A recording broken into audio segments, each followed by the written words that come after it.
The night was alive with the electric hum of New Aurora City. Towering spires of chrome and glass rose like a forest of metal, their surfaces roiling with holographic advertisements, neon dragons, corporate logos, and streaming data feeds that danced across every available surface. Beneath them, skyways thrummed with anti-grav shuttles and cargo drones, their navigation lights weaving intricate patterns in the darkness.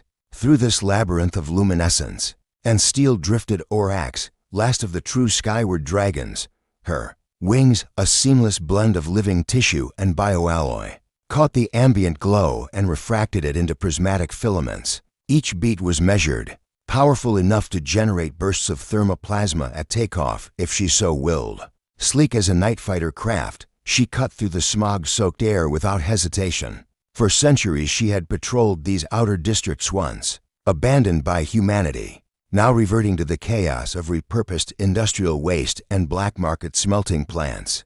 Tonight, her instincts were restless. Orcs's keen senses chased a dissonant frequency, metal-on-metal rasping, punctuated by intermittent whimpers. She banked low over Sector K-13, an entire quarter dedicated to scrap reclamation and illicit technology recycling. Pneumatic cylinders hissed and vents belched steam into the gloom. Few humans dared stray here after curfew. Those who did often didn't return. The whimpers grew louder as she dipped beneath a jagged skyline of rusted girders. There, under the skeletal remains of a decommissioned fusion reactor, lay a small figure. Orcs's great head lowered, her multifaceted ocular scales, each smaller than a speck of dust, capturing every flicker of movement.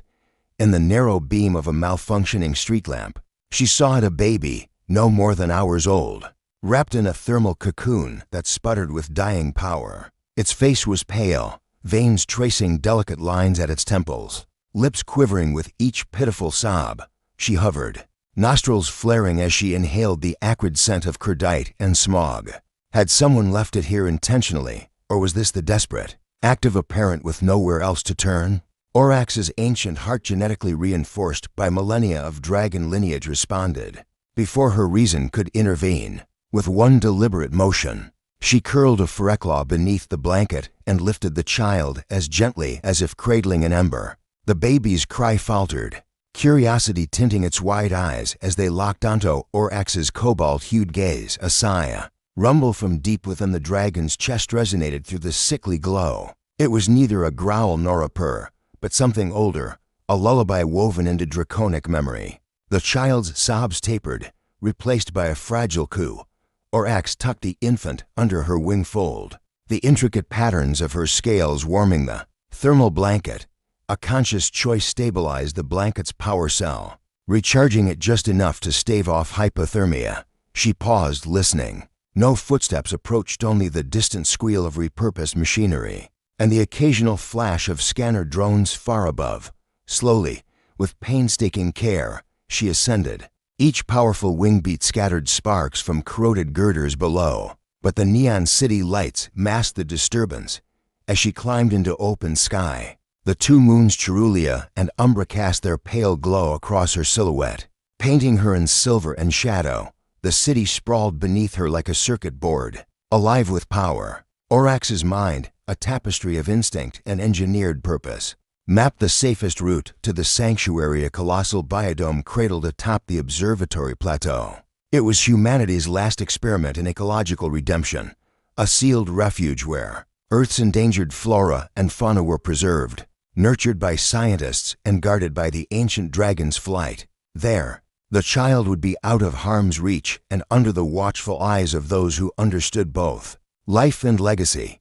The wind roared as Orcs cut through the upper atmosphere, the baby pressing gently against her armored ribs. For a moment, she remembered a time before the city, a world of wild forests and thunderous volcanoes, when dragons soared free and humans were but scattered tribes. That world was gone now, swallowed by progress and metal, but in her talons lay a fragment of something purer, a life not yet shaped by corporate edicts or genetic programs. Below, the sanctuary's dome glinted like a pearl nestled in a crown of city lights. Artificial rainfalls watered verdant groves inside.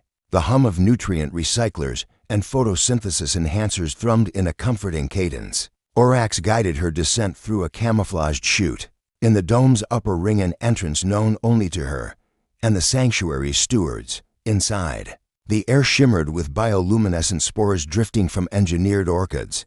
Giant ferns, tipped with silver fronds, swayed to a rhythm of programmed sunlight. When Orcs landed in the central clearing, her massive wings folding with a whisper, the researchers emerged awestruck.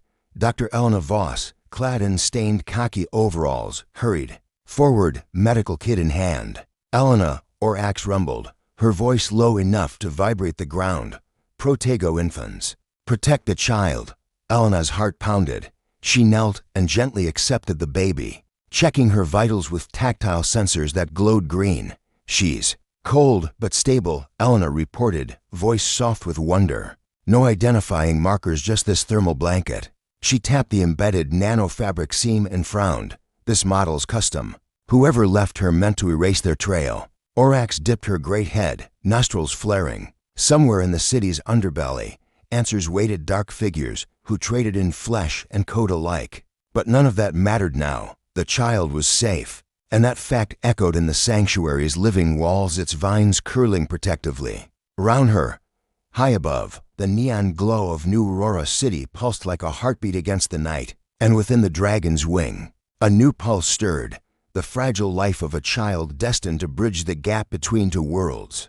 As the biodome's environmental shields sealed behind her, Orcs allowed herself a moment of hope. In a world of steel and data, sometimes an ancient creature's instincts could still save a soul. The cry beneath neon skies had been answered. Now, the journey to unravel the child's origin and safeguard her future was just beginning. Dawn's first pale light filtered through the sanctuary's translucent dome, scattering iridescent patterns across the engineered canopy. Within, the air was fragrant with the scent of alpine pines and exotic blossoms, an olfactory tapestry designed to evoke every lost corner of Earth. Dr. Elena Voss led Orcs along a winding path of living stone, each step marked by soft bioluminescent moss that pulsed in time. With their heartbeat-like footfalls, at the heart of the biodome lay the core conservatory, a vast cathedral of grafted oaks whose roots entwined with nutrient conduits. Here, scientists monitored the genetic archives of extinct and endangered species, guided by the sanctuary's an empathic intelligence called Silva. Its gentle voice resonated through hidden speakers in the leaves. "Good morning, Orcs," Dr. Voss, Silva intoned. "All biosignatures stable. Infant's core temperature is normalizing." "Thank you, Silva," Elena replied, cradling the child whom she'd nicknamed Mira in her arms. Mira's violet eyes fluttered open, gazing around with uncanny awareness. In the shifting, dappled light, her gaze reflected curiosity and ancient wisdom beyond her weeks. Orcs lowered her massive head, careful to keep her horns clear of the low-hanging branches. "Provide full diagnostics," she rumbled, "and secure perimeter." "Diagnostics underway," Silva answered. "Physiological scan indicates non-human genomic segments, draconic markers integrated with human alleles. Microchip remains active but encrypted." Elena's breath caught. She pressed her finger to the chip's faint glow. "Encryption. Level is highest tier military spec. Orion Collective Protocol." A ripple of concern passed over both Guardian and scientist. The Orion Collective, the clandestine cabal notorious for genetic weaponization, had resurfaced whispers of a project called Celestia. Could Mira be its culmination? Before Elena could press further, a network of vines at the periphery of the clearing shivered. From the shadowed undergrowth emerged Dr. Ishan Malik, the sanctuary's xenopsychiatrist. He carried a holo-tablet displaying gene sequences. "Elena." "Orcs," he greeted, voice low. "I've cross-referenced the draconic markers with our samples." He tapped the screen.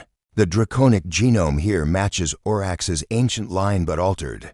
There are sigils of psionic potential grafted in, reminiscent of the lost wormkin myths. Orcs's irises narrowed psionic potential. Those ancient dragons had wielded mind fire, communion with all living things. If Mira possessed that spark," Ishan continued without prompting, "I recommend isolation until we understand her abilities. A single uncontrolled psionic outburst could jeopardize the entire sanctuary. Elena exchanged a glance with Orcs' protective instinct warring with caution. Understood, but she's our responsibility now. Place her in the neonatal biosphere. It simulates maternal warmth and regulates telepathic feedback. She led the way to a crystalline pod nestled between ferns that glowed like embers. Mira cooed softly as Elena laid her inside. The pod's surface rippled, scanning and adapting to her vital signs. Within moments, the ambient temperature rose to mimic a wom's comfort, gentle pulses of light echoing her breathing.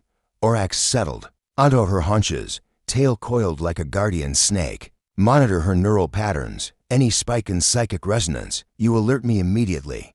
Yes, Orcs, Ishan said, his tone respectful. He tapped a command, and holographic graphs sprang to life above the pod brainwave frequencies, dancing in shades of sapphire and amethyst. Suddenly, the readings spiked. A shockwave of iridescent energy rippled through the pod, causing the graphs to arc wildly off-screen.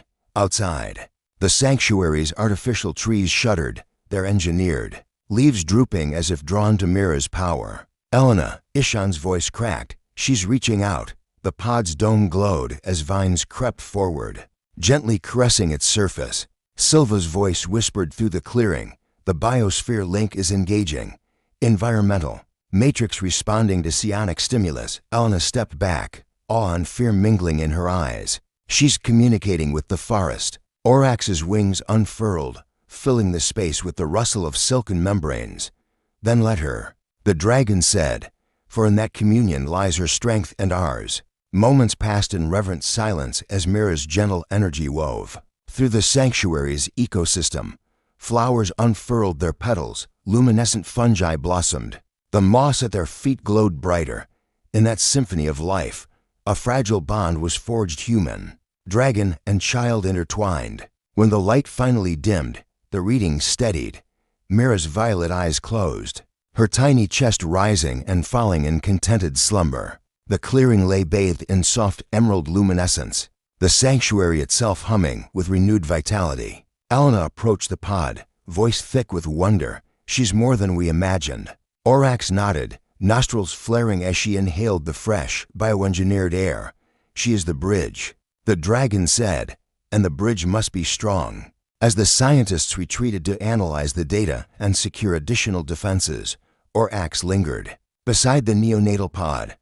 High above, New Aurora City pulsed with indifference and danger. But here, within the sanctuary's fragile peace, an ancient creature and a newborn child had kindled hope for a world on the brink of transcendence or oblivion.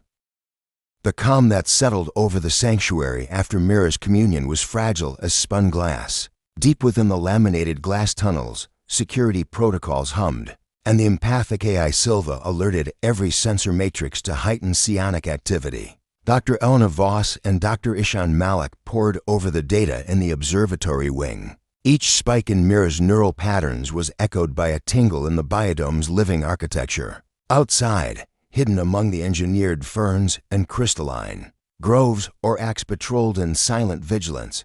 Yet the world beyond the dome was growing restless. The flickering neon of New Aurora's Undercity had caught wind of a priceless genetic marvel, and whispers of Project Celestia had become a siren call for those who trafficked in power. No sooner had Orcs' massive wings feathered against the dome's inner surface than a volley of stunned pulses rent the air. Security alarms blossomed like fluorescent firestorms, and the ground trembled under the impact of ordnance. Through the reinforced shutters, Elena and Ishan watched streaks of phosphorescent light carve lines of fracture across the foliage. "They're here," Ishan whispered, heart pounding. "Multiple entry points, magnetic cutters, plasma, drills, whatever they are, they came prepared." "Lock everything down," Elena ordered. "Orcs secure the core conservatory." The dragon's rumble of acknowledgement vibrated through the steel footings. With a single graceful twist, she unfurled her wings and surged toward the central archives, each clawed stride scattering orchid petals as if to warn intruders of her presence. Moments later, a thunderous crash resounded. The main gates, hammered by seismic charges, splintered open. Dark figures in obsidian exosuits flooded the clearing 20 strong. shields glowing with hostile energy. At their forefront strode a tall figure, his uniform crisp, his posture regal even beneath the tactical armor. A scar traced his jawline, a cybernetic patch covered his left eye. He raised a hand, and the exosuit's HUD lit up with schematics. "Stand down," his voice boomed, modulated yet undeniably human. Admiral Kale Orion commanding. "We have come for the child." Orcs wheeled in place, tail lashing, wings raising a storm of displaced air and bioluminescent spores. "You shall pass no further," she thundered, each word echoing like a cliffside collapse. "Who dares breach the sanctuary's sovereignty?" Admiral Orion's crimson ocular implant flickered as he scanned the dragon's form. "I dare claim my progeny." He strode forward, placing both hands upon the barrel of a stasis rifle, lowering the weapon in a gesture at odds with the violence of his rival. "This child is my design, my responsibility. Stand aside, or be made an example." Elena pushed past Ishan, eyes blazing. "You're lying. We have records of no Orion collective birth program this year, nor the technology to graft draconic DNA into a viable fetus. Who are you?" Her voice cracked on the final word, equal parts righteous fury and desperation. The Admiral paused, the exosoldiers forming a half-moon around him. He regarded Elena with cool detachment. "I am the last living scion of the Orion lineage, the one once thought extinct. When the collective fell 5 decades ago, I resurrected our program in secret, melding human courage with draconic might. I named her Mira, meaning wonder, for she is the wonder child destined to restore balance to both our worlds." A tense silence fell as Ishan's scans flickered. The microchip in Mira's shoulder blinked in unison with the Admiral's heartbeat, detected through residual quantum entanglement protocols. Elena's breath hitched. "Quantum entanglement, that's theoretical. It can't have stabilized in a living organism. I assure you," Dr. Orion intoned, lifting a slender data rod and tapping a sequence into the exosuit's link. Instantly, holoscreens materialized around them, fractured fragments of logs, embryonic development timelines, and encrypted transmissions. "Behold the genesis of Project Celestia." Orcs's fangs glinted as she studied the projections, snapshots of a crystalline incubator, gene splicers weaving draconic chromatin into a human zygote, the faintest outline of a baby's face, forming in zero-gravity umbilicus suspension. The dragon exhaled, steam hissing from her nostrils. "Experimentation is one thing," she rumbled, "but kidnapping is another. You stole this child from the very cradle you built." Orion's expression hardened. "You would question a father's right to his own offspring." He advanced another step, the stasis rifle recharging with a soft hum. "I demand safe passage. I will not harm the sanctuary or its inhabitants, only retrieve what is mine."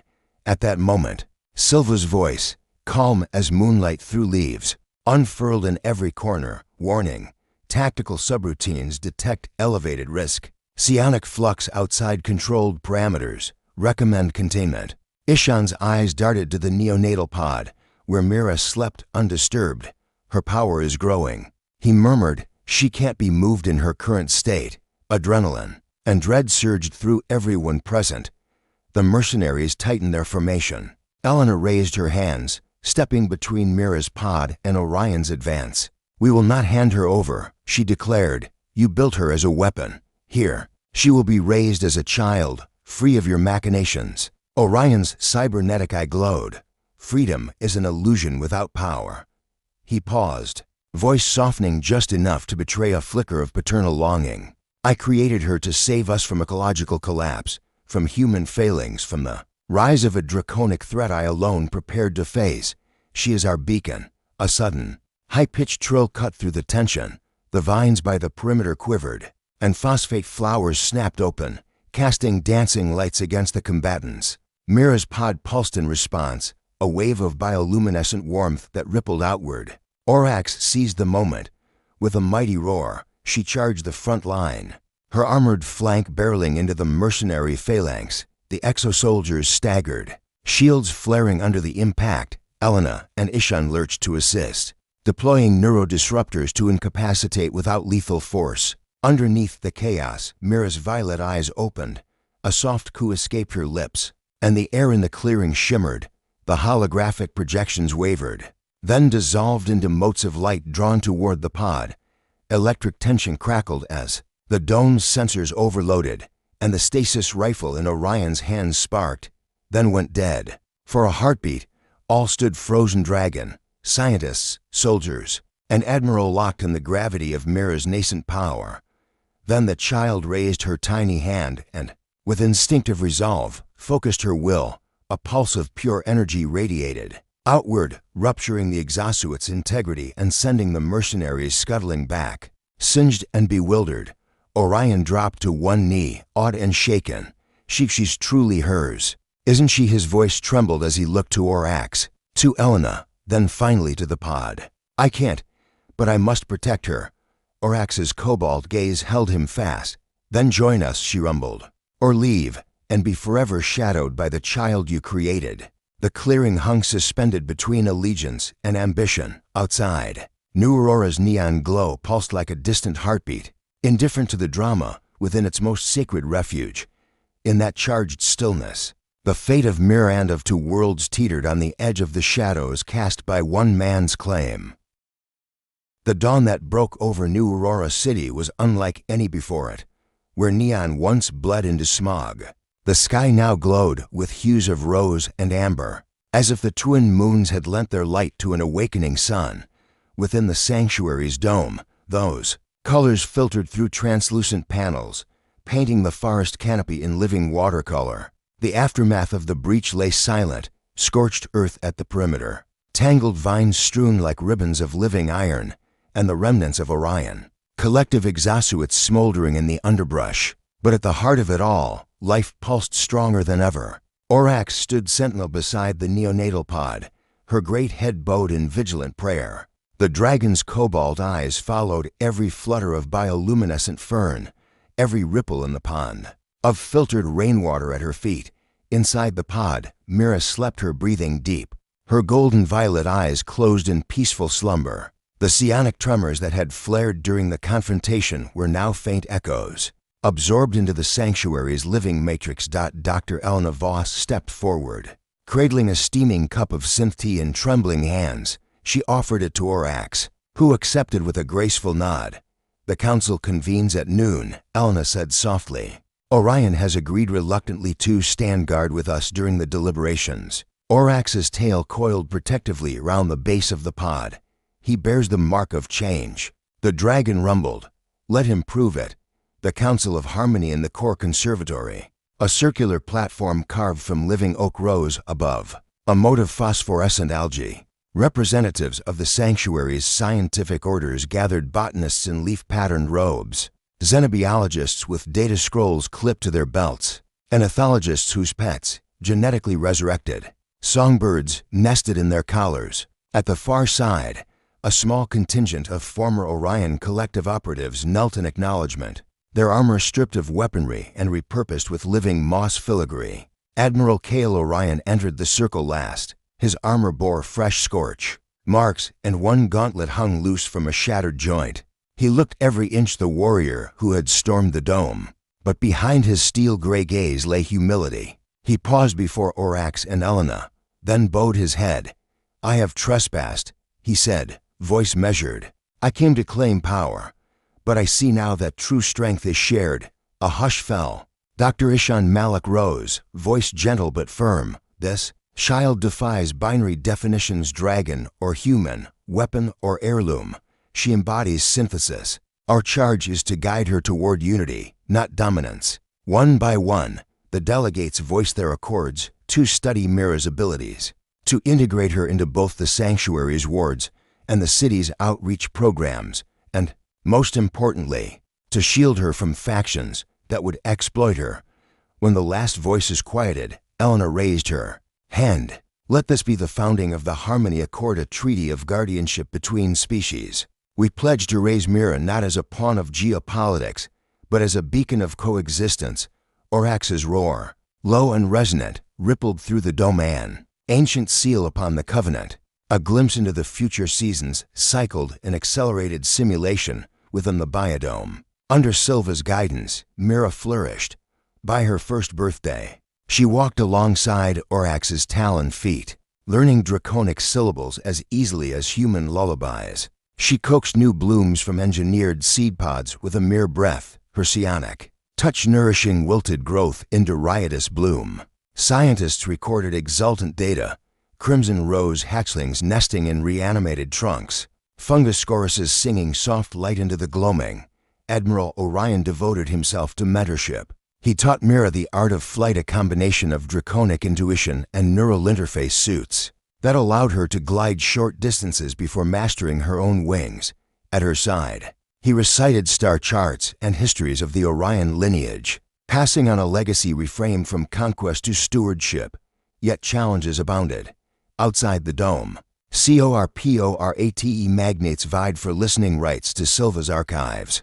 Biohackers probed for Mira's psionic signature, and a cult of Drake priests claimed her as the fulcrum of prophecy. Each threat was met by the Accord's unified response, the Sanctuary's hidden defenses, Silva's AI countermeasures, and Orcs' aerial patrols that swept the skies at dusk and dawn. The ceremony of 2 worlds in Mira's 5th cycle round. The sun her naming day, a grand ceremony was held at the edge of the observatory plateau, a platform of living quartz extended over the city's neon mosaic, its surface alive with fractal patterns that echoed the child's dual heritage. Delegates from distant colonies glided in on anti-grav vessels, the Council of Earth's remnant, nations, the sovereign sky guilds, and even emissaries from the outer rim human enclaves. Mira, now tall enough to stand beside Orcs' forelug, ascended the days in a gown woven from dragon silk and human spunfiber. Admiral Orion donned his uniform once more,